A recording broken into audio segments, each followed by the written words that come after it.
I'm back. So what I got right now is some new footage, some stuff I found. This is some long stuff here too, but it's good stuff. I want to share it with you guys. I'm gonna let him, her, them, whatever, do most of the narrating for this. I just found this really interesting. It's right along with the stuff I've been talking about. So I'm gonna share it with you guys. Okay? I hope you enjoy it. Really good.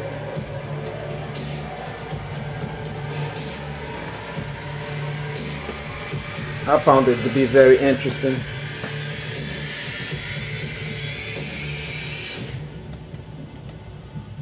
Ever reasonable to restrict constitutional freedoms in the name of fighting terrorism? In our opinion, no. And now the plain truth. As you've seen on our show, the government at times tells you lies. The deception is historic and continuous. The government needs to be exposed because it cannot be trusted to expose itself. We live in exciting and fearful times. Most of you today are not afraid of big crime or big business or big labor. Rather, most of us are most afraid of big government. All right, folks, there is a lot going on right now. Decisions being made that are unprecedented and will have an overreaching impact on what it means to live in the United States of America. Who could want a government that punishes people for speech, that lets its own agents write their own search warrants, that fights wars just to keep the military-industrial complex busy, that debases all you own by printing worthless money and putting it into the stream of commerce, that gives away more than half the tax dollars it collects, and that, despite express provisions in the Constitution to the contrary, permits the president to lock up whoever he wants and to throw away the key. The president saying he can secretly kill Americans and have bags put over our head and have us thrown into black vans and disappear forever. Or look at the TSA on the airports groping people. Look at the drones in our skies. Look at Army checkpoints now. At the end of Posse Comitatus, we see the president signing legislation to charge people with felonies if they protest at national security events. You know, people ask, is this martial law? Yes, we've been under a soft form of martial law with secret arrest, warrantless spying, protesters getting beaten up, all of these type of things going on for a long, long time. Now they're telling us torture is good, secret arrest of citizens is good, the government taking over infrastructure is good. They don't deny all this stuff that we warn people about forever being real now. Ron Wyden and Mark Udall of Colorado, two Democratic senators, came out today and said, hey, you know what? We know things you don't because we're on an intelligence committee, and Americans would be, quote, stunned to find out how the American government is applying the Patriot Act. Documents just released indicate police departments across the country do track cell phones without bothering to get any permission from a court. After reviewing 5,500 pages of records, the ACLU says police agencies large and small often obtain cell phone data without court permission. If the government wants it, it needs a search warrant. If it gets it without a search warrant, it has committed a crime. A crime. Obtaining a warrant can slow down that process. All right. Let's elaborate on what he just said. He said that if the government wants it, it should get a search warrant. If it doesn't get a search warrant and follow legal procedures, it's committing a crime. Okay, that policeman brought his ass to my house before there was even a file of a theft. He told me himself that he was at my house because he was investigating, following up on information that he received from a neighbor about a stolen lawnmower. I told him my story, that I brought a bike from them and all that. You already know. He goes over there, talk to those people, tell them that I mentioned that I had brought a bike from them. They tell him no, he never brought a bike from us. The bike was part of the stuff that came up stolen. My neighbors was like, they all lying. This bike has been here for 3 weeks. They're saying that this bike got stolen 5 days ago. That's bullshit. This bike has been here, we all know, for over 3 weeks. My neighbors, the white people that live out here with me, they all told his ass that.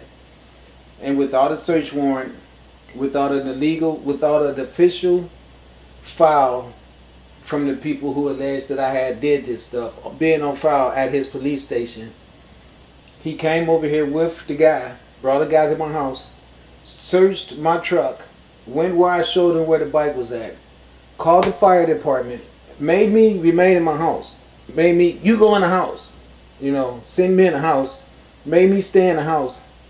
And while him and that guy walked around my truck, did a search on my truck, then he took his ass over there and called the fire department.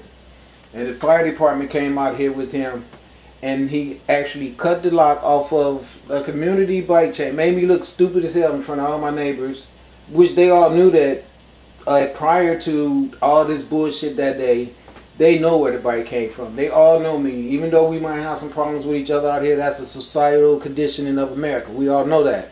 But for the most part, we all get along enough where that bike was chained out there with their stuff. So that shows you right there that we do know how to get along where we live at right here without always being chaotic. The chaotic was when the freaking cop came out here and cut the damn lock. He done cut somebody else's lock off, left their bikes on security, and I'm the one looking stupid as the person who brought all this stuff into the neighborhood and made it happen. So now everybody looking at me all stupid and shit.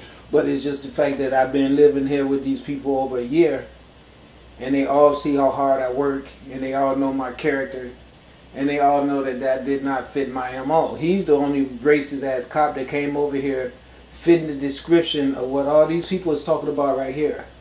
Your government done got so out of control that you got these policemen in the city that know that our world is coming to this world of Gestapoism, this Nazi shit that's coming. The police has already been programmed about it. They already are getting training on what to do to harass citizens, like following them around. Now, I told you guys that I suspected that police was following me around, and I showed you the purse that someone sat there and conveniently left $1 in. All right, now all this stuff has gone on already in my life that I've been giving you guys footage of. And you've been keeping up with me on all this, so you know I'm not fabricating this. Now, what I'm getting ready to do is I'm going to let this thing right here run by itself. This thing is about 32 minutes long, I think it is. But it's really good. And I'm going to put this up when it's completed on my YouTube page, because I want the information that's in here to be available to the people that's following my videos, because I find this to be very, very usable. It is a pleasure. This is a real privilege to hear from these Caucasian people the corroboration of my accusations of our world being ran by gangsters. Now know this, from the top of the line is where the corruption starts. It rolls downhill and affects everyone. And that's the reason why I always got to point out that everybody that is white is not what I mean when I say white man. Some of you guys just want to be white. If you don't have $200 million, I ain't talking about your ass. Real simple. So let your ego go somewhere else. I'm talking about the people that has invested money in all that war equipment that I showed you guys earlier. I'm talking about Farmer Jack, who doesn't have shit except some stupid little materialism that's going to get burned up or go underwater or get it destroyed by all these military tanks that we see. Either way, all that materialism that makes him feel like he's so much that he can't give a God something out of the garbage, when the God has the power and the wisdom to control his destiny. Now, isn't that something? That shows you ignorance. Some people just don't know. It's funny that some people can see different than me right away, and then some just never look for different than me because all they saw is what they wanted to see, and that's what's been described to them as being a undesirable nigga. And it's a reason for people to get that type of information about me, because of the help that I could bring to people that would help them combat this type of circumstances that we are all in on this planet right now. Because if people had the proper wisdom, things wouldn't have got this bad. And you better believe, if everybody on this earth had the wisdom that I have, things would not be like this. Please believe that. So that's my job, is to wake everybody up and make them to develop the wisdom that this type of shit would never happen on the earth again. I explained things that happened the way it did, and I explained the players and descriptions of the players the way they are. Don't blame any of that on me.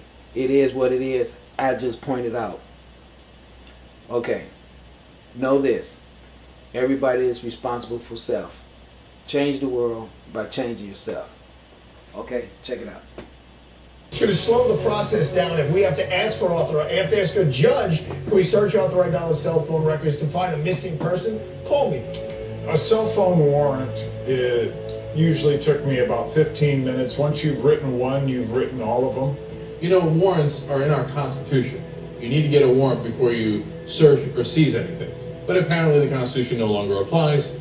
The ACLU saying in the report this has become big business for service providers. The practice is so common that cell phone companies have manuals for police. If my cell phone company is going to give up my information, I think they need to send me a note in the mail saying we gave your information to a third party. Because they always tell you we're not going to give your information to a third party. But they also found training manuals, like one from the Iowa City Police Department that says, in quotes, do not mention to the public or the media the use of cell phone technology or equipment used to locate the target subject. The manual also advises not to put this stuff into the police reports. So, doesn't that make you feel safe? Law enforcement is doing something that they know would probably cause public outrage and which they know raises legal questions. So their solution is not to stop doing it. No, of course not. Their solution is just to hide it from you. Unless they suspect me of a crime, the police do not need to follow me. That's why they need probable cause. And people say, what do you have to hide? I don't have anything to hide, but the police don't need to follow me if they have no reason to think that I'm in Al-Qaeda. And by the way, I'm not in Al-Qaeda. You know, it's just another sign of our ever-expanding surveillance state. One that's being sold to the people as a buffer against terrorism. But the truth is, it's being used by law enforcement all the time to track people that have nothing to do with a terrorism-related investigation. It started with the FBI, and the government said, oh, we have to let the FBI do it because they're tracking terrorists. Now, it's no longer terrorists, it's every case, any conceivable case, and it's no longer terrorists, and it's no longer just the FBI, it's all the local police as well. So, there you have it. That's how we destroy our Constitution right in front of our eyes.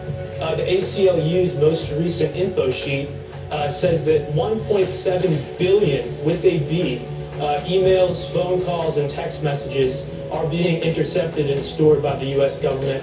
Now, the CIA, or the Central Intelligence Agency, prides itself on being the best spying machine in the world. But how much are new technologies that, we're all going to love, going to depend on, making the job easier for them? Be it social networking, a variety of gadgets that we all use that are now connected to the internet, like your PlayStation, your smartphone, your GPS. Soon enough, even more devices inside your home. And then they had the Secretary of Defense, they had the CIA director in there, Petraeus, saying, oh, we're working with industry to have bugs and tracker systems built into all appliances. Your dishwasher is going to be listening to you. Watch what you say. We don't need warrants anymore. It's a really scary world of scary possibilities out there, and Congress is ready to counter it, with over 50 cybersecurity bills introduced just in this congressional session. But is this threat being overblown? Are we conflating different threats onto one gigantic apocalyptic scenario just to line the pockets of defense contractors and create a massive cybersecurity complex?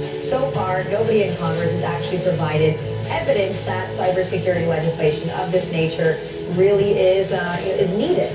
There are a lot of folks who stand to benefit from comprehensive cybersecurity legislation, especially if that legislation comes attached with big spending. Well, if you thought that SOPA and PIPA were bad, just wait until you hear about cybersecurity legislation working its way through Congress. It's called CISPA, or the Cyber Intelligence Sharing and Protect Act, also known as HR 3523. Here, Microsoft, Facebook, Tech America, they're on board. How come?